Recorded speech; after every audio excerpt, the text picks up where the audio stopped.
पर तो भैया लालजी वर्मा जी जो अभी वर्तमान के सांसद हैं, जिन्होंने 1,39,000 वोटों से लगभग जीत हासिल की थी। अगर ये वोट समाजवादी पार्टी का इंडिया गठबंधन का कटा, इसका मतलब लालजी वर्मा अगर आज चुनाव हो जाए तो चुनाव हार जाएंगे।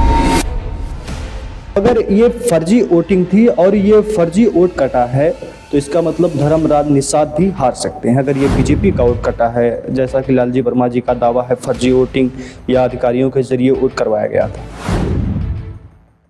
आज हम बात करने वाले हैं अंबेडकर नगर में जो नई वोटर लिस्ट आई है, इसमें बताया जा रहा है कि करीब 1,74,000 वोट कम हुए हैं। सवाल ये है कि अगर हम अखिलेश यादव की बात करते हैं, जैसा कि अखिलेश यादव दावा कर रहे थे कि चुनाव आयोग बीजेपी के साथ मिलकर वोट कटवा रहा है, और ये जो वोट कटवाए जा रहे हैं वो समाजवादी पार्टी इंडिया गठबंधन की वोट कटवाए जा रहे हैं, जहां पर इंडिया गठबंधन ने लोकसभा के चुनाव में जीत हासिल की थी।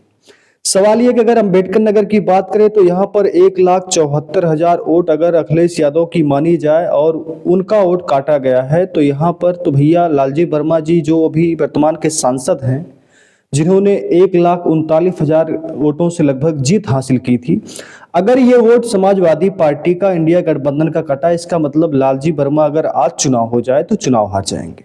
क्योंकि अखिलेश यादव का जैसा दावा है कि उनका वोट काटा गया है, बीजेपी और चुनाव आयोग ने मिलकर ये काम किया है, तो इसका मतलब अगर चुनाव होता है तो लालजी वर्मा हार जाते हैं। लेकिन अब हम दूसरी बात करते हैं कि अंबेडकर नगर में 5 विधानसभा सीटें हैं। ऐसे में सबसे ज्यादा वोट कहाँ कटा है? तो सबसे ज्यादा वोट जो कटा है वो कटहरी विधानसभा में कटा है। कटहरी विधानसभा की अगर हम बात करें तो कटहरी विधानसभा में धर्मराज निषाद उपचुनाव में जीत हासिल की थी, और इन्होंने जो जीत हासिल की थी वो करीब 34,500 वोटों से जीत हासिल की थी। उन्होंने लालजी वर्मा की पत्नी शोभावती वर्मा जी को लगभग 34,000 वोटों से हराया था। अगर हम पिछले कुछ चुनाव की बात करें, जैसा कि 2017 की बात करें, 2022 की बात करें, तो यहाँ पर लालजी वर्मा जी विधायक बने थे और उनकी जीत कभी लगभग 7,500 या करीब 7,000 से 2 बार उनकी जीत हुई थी, और उन्होंने बीजेपी के प्रत्याशी अवधेश द्विवेदी जी को हराया था। सवाल ये कि अगर ये अखिलेश यादव या समाजवादी पार्टी का वोट अंबेडकर नगर में कटा है और खासकर कटहरी विधानसभा में, फिर तो और ही बम्पर से हारेंगे यहाँ पर जो समाजवादी पार्टी के जो प्रत्याशी होंगे 2027 के विधानसभा चुनाव में। लेकिन अगर हम ये मान लेते हैं कि लालजी वर्मा जी ने जब उपचुनाव हो रहा था तो लालजी वर्मा जी ने दावा किया था कि यहाँ पर जो है अधिकारी और यहाँ के जो बड़े अधिकारी हैं और चुनाव आयोग है, पुलिस प्रशासन है, वो मिलकर फर्जी वोट डलवा रहा है और बीजेपी के प्रत्याशी यानी धर्मराज निषाद को जिता रहा है। ये आरोप उन्होंने बाई इलेक्शन के समय में जब चुनाव हो रहा था तब आरोप लगाए थे। तो अगर ये फर्जी वोटिंग थी और ये फर्जी वोट कटा है तो इसका मतलब धर्मराज निषाद भी हार सकते हैं। अगर ये बीजेपी का वोट कटा है, जैसा कि लालजी वर्मा जी का दावा है, फर्जी वोटिंग या अधिकारियों के जरिए वोट करवाया गया था। लेकिन देखिए, हम ये नहीं कह सकते कि किसने किसका वोट कटवाया, इसमें किसका कितना फायदा होगा, क्योंकि ये जो वोट कटते हैं, जैसा कि मान लेते हैं कि पिछले हम चुनाव में देखें तो करीब यहाँ पर 56% वोटिंग हुई थी उपचुनाव में। तो 56% वोटिंग जब हुई थी तो यहाँ पर करीब 70,000 के करीब वोट शोभावती वर्मा जी जो समाजवादी पार्टी के प्रत्याशी थी उनको मिला था। करीब 1,04,000 वोट धर्मराज निषाद जो भारतीय जनता पार्टी के प्रत्याशी थे उनको मिला था।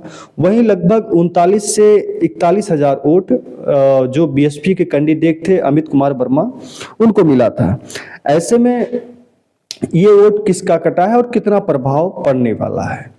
दूसरी बात करें तो अगर हम इसके बाद देखें टांडा विधानसभा के, तो टांडा विधानसभा में जो राममूर्ति वर्मा जी हैं उन्होंने जीत हासिल की थी करीब 32,000 वोटों से।